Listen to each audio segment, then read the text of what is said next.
Mes chers compatriotes, la Polynésie, c'est désormais 10 000 d'entre nous qui ont retrouvé le chemin de l'emploi depuis 3 ans et 12 500 qui ont pu bénéficier de stages d'insertion. Nous avons redonné du pouvoir d'achat aux Polynésiens en baissant le prix de l'électricité, de l'essence, des médicaments, des vêtements et des 2 roues. En 3 ans, ce sont 2000 logements qui ont été aidés, 1800 projets de rénovation et 150 logements destinés à nos étudiants. La création de 2250 entreprises démontre bien que notre économie a retrouvé la voie de la croissance économique. Parce que nous investissons pour notre jeunesse, ce sont près de 8 milliards de francs qui ont été consacrés à la rénovation de nos établissements scolaires et des internats. De nouveaux dispositifs viennent booster l'économie bleue et l'agriculture. Et pourtant, nous ne sommes qu'à mi-chemin de ce que nous pouvons réaliser ensemble. Alors, continuons ensemble pour une Polynésie forte et solidaire. Édouard Fritsch peut redoubler d'efforts pour donner du travail à tous, afin qu'ils puissent subvenir aux besoins de leur famille et de leurs enfants surtout. C'est la préoccupation urgente et quotidienne du Tapura Huiraatira. Yorana, il y a des années, l'hôtel où je travaillais a fermé ses portes en me laissant sans emploi. On nous dit que le tourisme reprend. Quand est-ce qu'il y aura une nouvelle embauche? C'est pour cela que le gouvernement veut rapidement procéder au choix des investisseurs du village tahitien pour ne pas retarder inutilement le projet. Nous sommes prêts à démarrer les travaux rapidement désormais, si les Polynésiens décident de nous faire confiance.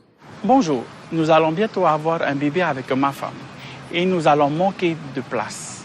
Il y a 7 ans, j'ai eu une aide du pays pour la construction de notre maison. Est-ce que je peux bénéficier encore d'une aide pour les travaux d'agrandissement? De nombreuses familles polynésiennes ont bénéficié d'aide à la construction. Désormais, d'autres foyers pourront bénéficier de l'aide aux travaux d'extension de leur maison. Le programme du Tapura Huiraatira priorise le bien-être de la famille et sa préservation.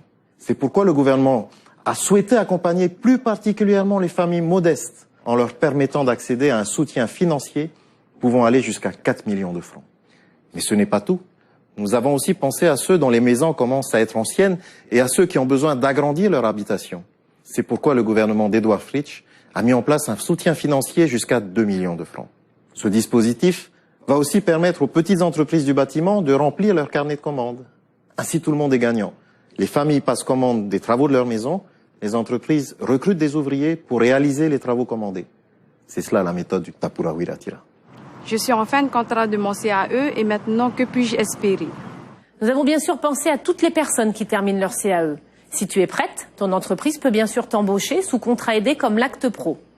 Mais si tu as besoin encore de te former, nous avons une bonne nouvelle pour toi, car le Tapura a décidé de prolonger les contrats CAE sur 3 ans. Regarde, le ciel s'ouvre à la concurrence qui a déjà recruté localement. Et nous avons confiance aussi en notre compagnie. Les faits sont là. La stabilité que nous incarnons rassure les Polynésiens. Nous sommes sur la bonne voie. Il faut de la continuité. Yorana. Irotonoa a itearea e toru mataiti.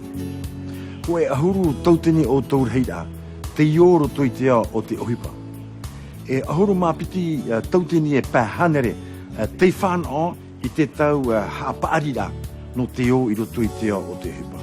Wa mara a te whaito orar a o te nuna a, na roto ia i te whaatopar ahia te ho o te wira, te ho o te mori, to te rā au e te veiatura. E piti tautini nhor a i operehia, ho e tautini e vau hanere whare i tata ia, ho e hanere e pā ahuru nhor a piahi te patuhia nei. E piti tautini e piti hanere e pā ahuru te te api i haamauhia tapa no te mara a whaahura a. A te tere a fofa i roto i tō tātou nei whenua. I te mea e te tiaturi nei tātou, i tā tātou whea api.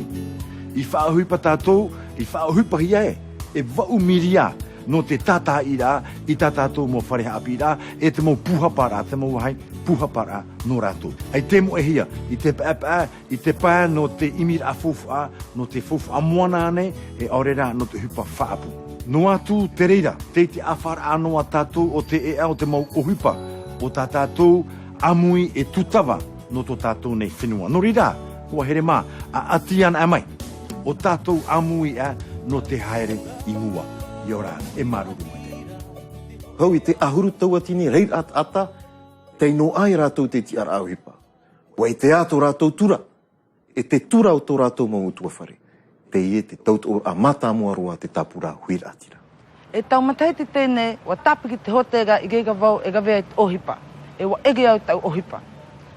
E tēnei te whaagone au a tauma te pokau na te whaagiagatega I tō tātou whenua.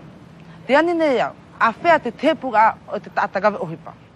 E o mua hia te patura I te peho maahoino pun awia I te ie hoa mataiti. E o ti hoperua te ie upuar a, mai te mea e horo o mai te nun a, I tōna tia turir a, I te ie nei a. I roto tau he pito mai whare I māua o ni hoa I te oe aiu api. E hitu matahiti ma iri e nei wa whare I nā māua te tauturu mai roto mai te hauwhenua no te patur ai to māua ni horar a.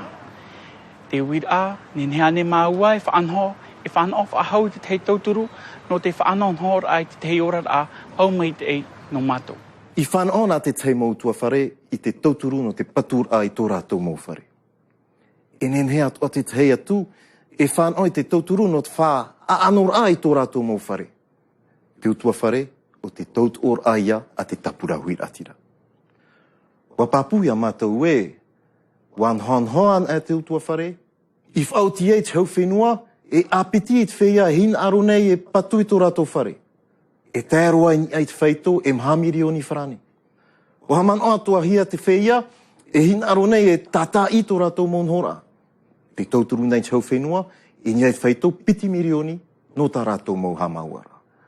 Nā rotora I te ie rāwia, e whāno atua te mo te ie te hamani whare o te whenua nei. Inha, e ti tauhia te whea no rātou mau te tōroa no te patura e no te tata I rāwhare. Te ie te tei o te mau upuar a rū a te tapura huira atira. Te whaotine au tau CAE, e te nei e aha tau e nenhe e opua. Wa wheruri matou I te mo tata atua me ia oe.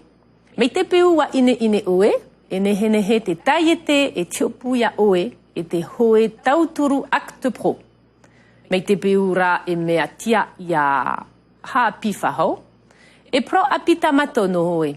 Ina hawa whauti matou, te tapura uiratira, e hā maoro te mo seau I te maorora a e toru matahiti. Te roto matou I te tei arateira o I Papua I mau, I roto I te tiaturira a mau, me a whauwha a mau te reira no te mo ona. A hio na oe, wa matara te uputa o te rei e wa tiopu hia ta tato mo tamarii, e te tiaturi nei tato I to tato mo manurewa, me a papu mei te reira.